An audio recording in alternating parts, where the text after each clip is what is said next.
As you can see, I am talking about the 1604 challenge, which is that Oxford could not have written the plays because he died in 1604, which is something we hear a lot from Stratfordians. It was the first thing one of my fellow faculty members, who was a new professor in our department, said to me at opening orientation at Virginia Tech's English department retreat a few years back, with just upon someone I know telling him that I was an Oxfordian, so, which I didn't really want her to do, but she did.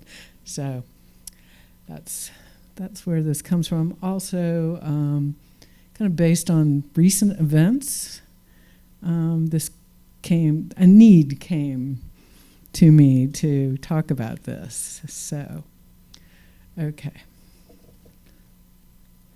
Shakespeare was a disruptor of stereotypes, genre, gender, law, unities, and certainty. He's a problem child, so often misunderstood that some of his works are referred to as problem plays.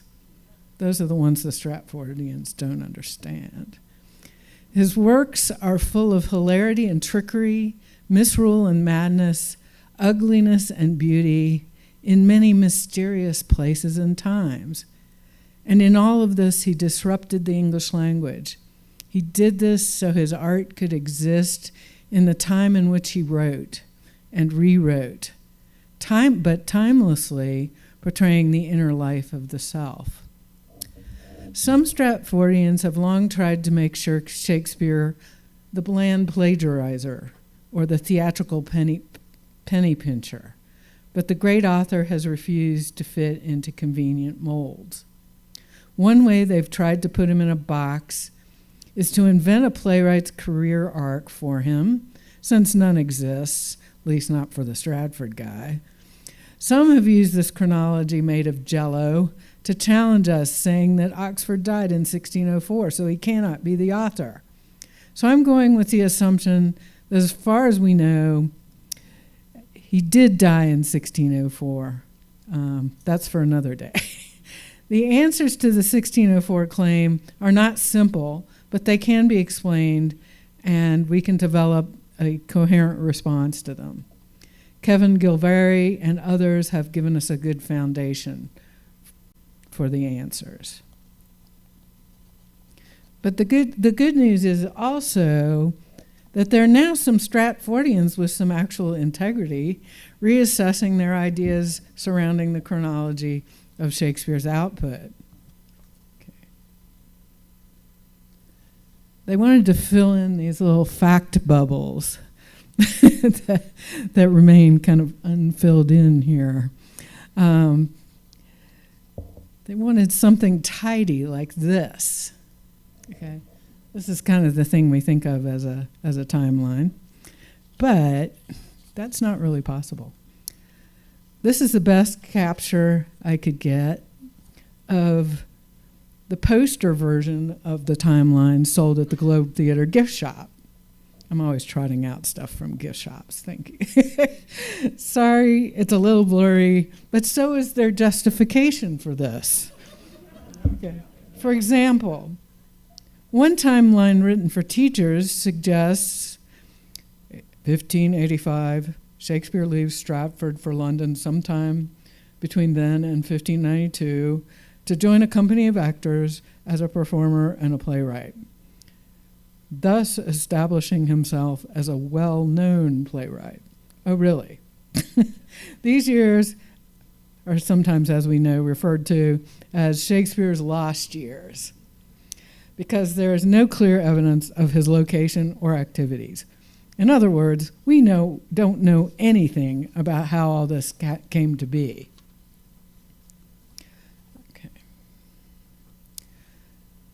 Oxford University's Emma Smith, ever mindful of her legacy, now that she's kind of the grand poobah of Stratfordians, in this 2023 Times Literary Supplement review of 3 new Stratfordian books on the so-called chronology, had this to say: "Chronology has become the standard way to present Shakespeare's work, with the implicit assumption that some form of biography emerges from considering the plays in the order in which they were written.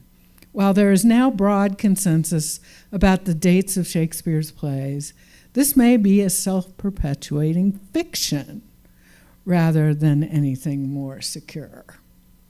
That's pretty interesting. In this piece, Smith is reviewing Margreta de Grazia, the Malone expert's interesting, long-due response to the problem of biography in relation to the chronology radically titled, Shakespeare Without a Life. Yet she remains a solid strat. Sometimes some wonders if these people can actually hear themselves. These are the 3 book covers I'm going to talk about. One of them is not on that slide previous. It's a little different. Okay, so some of us were present. The first one is Margreta de Grazia. Some of us here were present for de Grazia's brilliant talk about how Malone and Boswell invented the chronology as a substitute for a biography, and her talk took place at the 2013 Folger Conference on the problem of biography. De Grazia steps pretty close to the edge, in other words, of doubt, but not quite. But in the end, in this book, she steps back into the 18th century, where she says, not only were his works not desperately in need of a biography, they were surviving then perfectly well without one. Perhaps all the better for the lack of one. Really? Another version of it is, it doesn't matter who wrote these plays, as arrogant as Tom said. Okay. Smith also reviewed in that TLS review I showed you, the Shakespeare Institute at Birmingham, University of Birmingham, who's one of their up-and-coming leaders is a scholar by the name of Tiffany Stern. And she has the middle book about the problems of chronology and Malone. And she says that in 1778, Edmund Malone published his first contribution to Shakespeare scholarship, an attempt to ascertain the order in which the plays attributed to Shakespeare were written. He did 3 versions of this, and she says, Malone's attempt created, shaped, focused, directed, and misdirected our idea of the chronology and the sequence of Shakespeare's plays. So by showing Malone's impressive fallible choices, adopted or adapted by later editors, it reveals how current Shakespeare editions are, in good and bad ways, Malonian at heart. I would say maybe Bolognian. So the third book is Penny McCarthy's new book from Cambridge scholars called Antedating the Shakespeare's Poems and Plays. She got the memo. She also wrote a book about pseudomonous Shakespeare, so she's had a clue for a while. She sums up more about the chronology should be more about the extended dates of writing, in quotation marks, a term that should include all alterations and revisions, authorial and by others. This signals a sea change. Finally, the time is ripe for rethinking the whole subject. One wonders if any of them have read Kevin Gilvari or even seen it. Okay, so new slide. Okay, so what are the problems with this chronology I've been bashing? Okay, for the works, there are no dates of composition. Composition dates have been falsely assumed to be close to the dates staged. So we have no specific premiere dates and sketchy performance dates. Sorry about the misspelling. No drafts or foul papers. Foul papers were actually manuscript. We know that. No manuscripts. Alleged contributions by other writers post-1604. We do have first publication dates, and for 18 plays, most of those, that's 1623. We have registration dates for printing or revels for acting. Earlier or pirated versions are bad quarters also. Bad quarters are things that are probably rough drafts, but they don't realize, they don't want to do that. Also, secondary references to performances or text, topical allusions that may be subject to interpretation, and clear indications of revision of title pages, but none after 1604. Okay. So the mainstream Shakespeare Online website says that the chronology is tentative. Okay. They also proclaim fallaciously that the production of a play immediately followed the completion of that play in the Elizabethan age. This assumption is false, and we should not let them keep doing that. As Whalen phrased it, it is unrealistic to arbitrarily date the composition of a play a year or two before its appearance in the records. That's not evidentiary proof against its composition years later. This is a problem with Stratfordian chronology. There's a tendency, as Roger tells us, a tendency in historians to assume things came earlier than we actually have any record. And this is E.K. Chambers. Most of this is kind of his fault after Malone. The late E.K. Chambers, a paragon of orthodox reasoning, as well as the authority to whom almost all contemporary scholars defer, or at least acknowledge in chronological matters, explicitly admits that his chronological scenario is tailored to fit the known biographical circumstances of a bard who died in 1616. That's from Roger. Okay.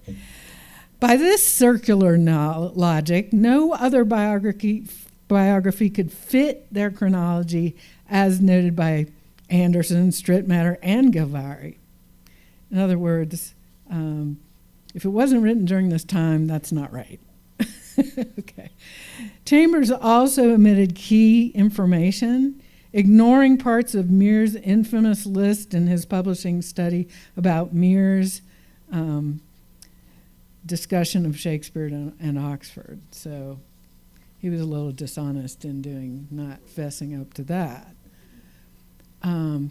So the reasoning behind dating plays post-1604 is circular, and Shakespeare wrote between 1594 and 1616, and no other dates are allowed.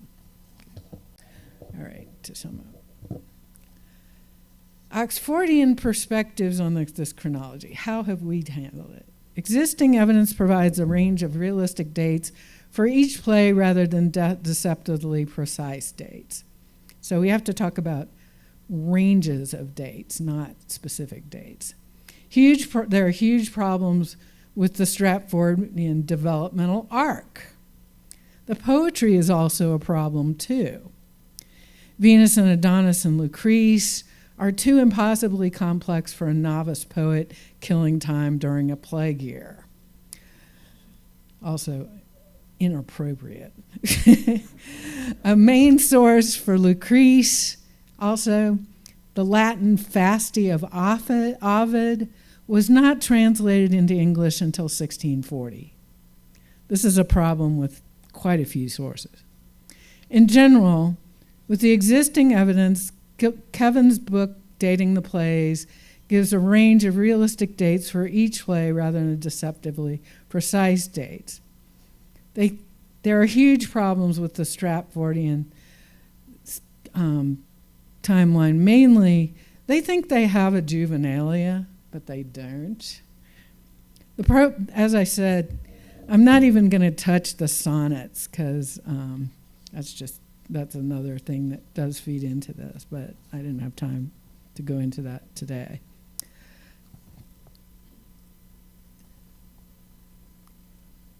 There's the problem of comedy censorship and the chronology. Several comedies were staged at court but not published till much later. Several were new in the first folio in 1623. Mears knew of 6. He also knew that de Vere was best for comedy. Where are those? Right under our noses. Some of us have been led to think of Shakespeare's comedies as having been seen by Elizabethans in the merry old English public theater. But in reality, from Gilvary's data and the historical record that he so nicely summarized, most of them were probably produced mainly at court and not seen in public theaters until after 1600 or even later, so 3 years at the tail end of Elizabethan. The only exceptions are Comedy of Errors, Taming of the Shrew, maybe Much Ado, and Midsummer Night's Dream. And we have to remember that the Globe did not actually open until 1599. We think of maybe them being seen at the Globe. There may have been unauthorized street comedies, but at least until William Cecil died, most of the comedies did not often get past the censors to be published or enacted in the public theaters. So it is another huge problem with the Stratfordian dating that it does not consider the role of censorship in the emergence of especially the comedies. All of the plays Mears identified as tragedies had been in quarto before 1600, but of the comedies, only one is known, which to Mears, which is probably might be Much Ado. We also know that Much Ado and Midsummer Night's Dream were, quote, played sundry times before 1600, but we don't know where or when before 1600. Okay, and let me show you a chart. This is an adapted version of one of Kevin's charts. If you just look at when were they listed with the stationer, when were they published, the blue highlighting is the only ones that came out before 1600. So that really shows the delay of censorship. Okay.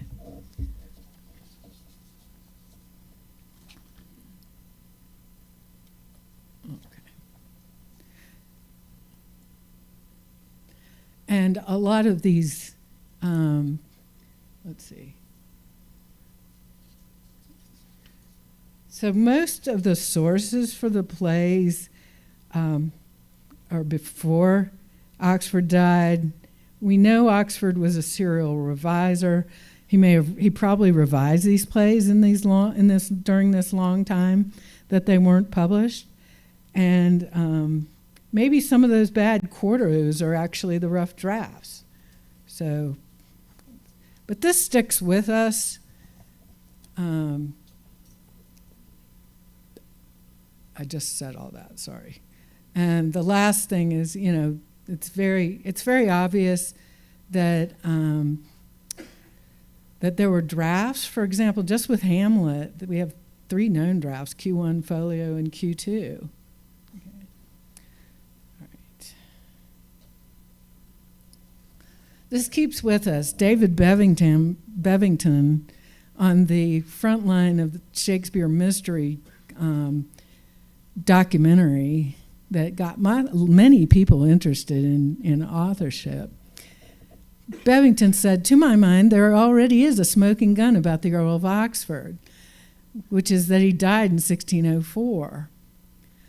There's not really a lot of debate about the canon. There are very major plays coming out after 1604, and He lists some of the main ones, certainly The Tempest. Oxford would have had to write and put away in a drawer a perfectly major accomplishment. And then he kind of acts as if it's some sort of absurd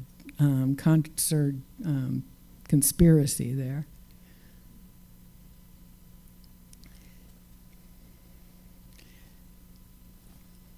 If several plays were not in someone's drawer trunk, where were they? I would ask him. As You Like It and Twelfth Night were registered in 1603, but not printed till 1623. There's a long, clear trail of evidence that they existed in someone's trunk or drawer. And someone was unable to publish a play like As You Like It for 20 years. The first Henry VI was never published into the folio, but we know it existed for 30 years. Troilus and Cressida was registered in 1603. It does come out in 2 states in 1609, but there's a strong evidence of it being censored. Content is contradictory for basing things on dating with Troilus and Cressida, because, as Coleridge did, he ran away from T&C. He didn't want to talk about it because all the characters seemed to him to have been from university. And how could that be with Shakespeare? And he didn't want to make a fool of himself. So censorship was a major reason for some delays. More persisting chronology from the internet. The Reader's Encyclopedia of Shakespeare says, the major objection to the Oxfordian theory by Orthodox Shakespeareans has been the fact that Oxford died, blah, blah, blah. Okay. Most recently, Oliver Cam, the Oxford guy, who's also a retired journalist, used the 1604 argument against Elizabeth Winkler in the British press, objecting to what was a very successful Oxfordian program at the London, Dowder program, SAC program at the London Library. These are the 12 plays that were supposedly written after 1604. But there are good arguments against all of them being pre-1604. Let's see.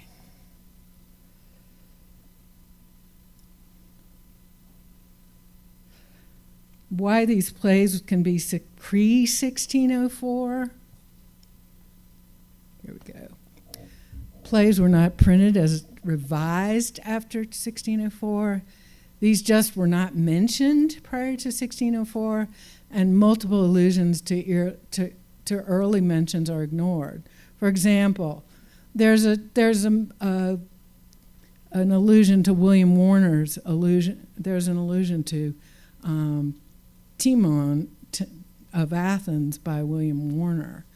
The topical allusions can be replaced with earlier, more likely allusions. For example, with Macbeth, they say that Shakespeare hadn't used equivocator before until way late.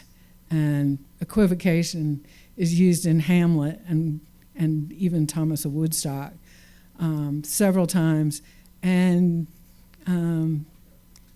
it was also in Amyot's Plutarch in 1603. So adding the OR form to the end of equivocator is not really a stretch for a person who's fluent in Latin. Plays can actually be shown to be much more immature. Pericles, Timon, and Cymbeline, for example. And a bunch of us Oxfordians have kind of proved that Pericles is not a later play. It's pretty young. And the collaboration theory about it is kind of garbage. We figured that out at an SOF summer seminar. but we need to publish that. Shakespeare did not object to his names being put on works he didn't write, which happened after 1604, which is kind of weird. You know, if somebody was saying you wrote stuff you didn't write, wouldn't you? Okay. All right. We have key allusions. Warner, as I mentioned before, 1589, whole Hamlets. Mears, of course, and William Scott, the late English Ovid.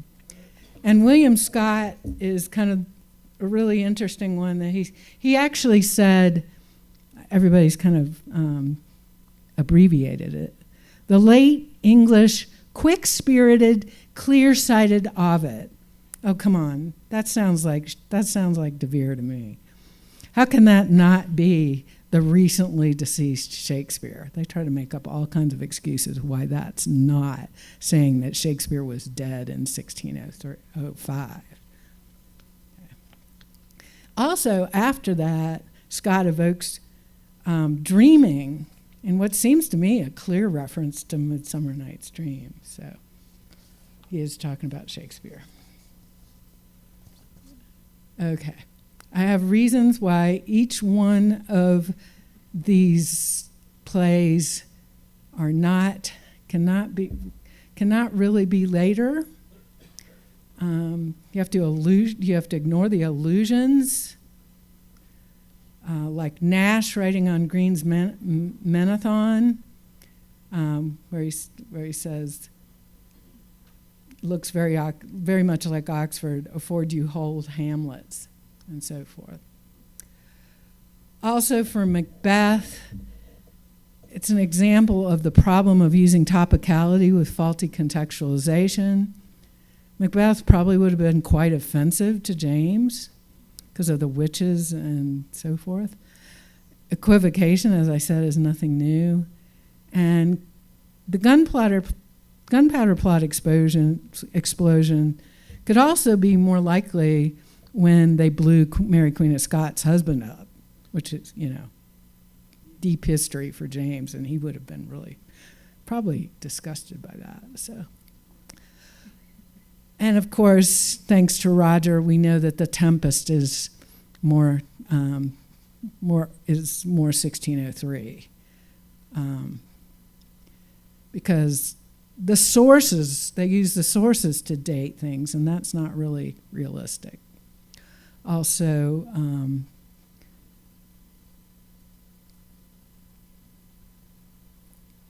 it's mentioned in 1603 before it's supposedly written. Okay, so, and yeah, okay. All right, so this is kind of part of Kevin's solution. I just wanted to show you, this is kind of an interesting little chart that kind of shows that these are generalized trends. And he was also revising and improving his disruptions of other genres during these fairly accurate periods. Gilvari does have an essay suggesting how the individual plays, and his book is now available online. And he has a website that kind of gives you all the stuff. And he does say all the plays can individually be fit into this sequence, but more in intervals of when they would have been written, because a play is not written necessarily in a year. Some of them probably took 5 years. And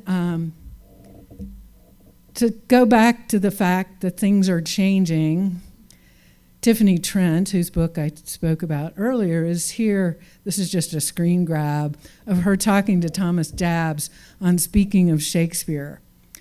Malone's not as right as we thought, and we're not as right as we thought about the chronology.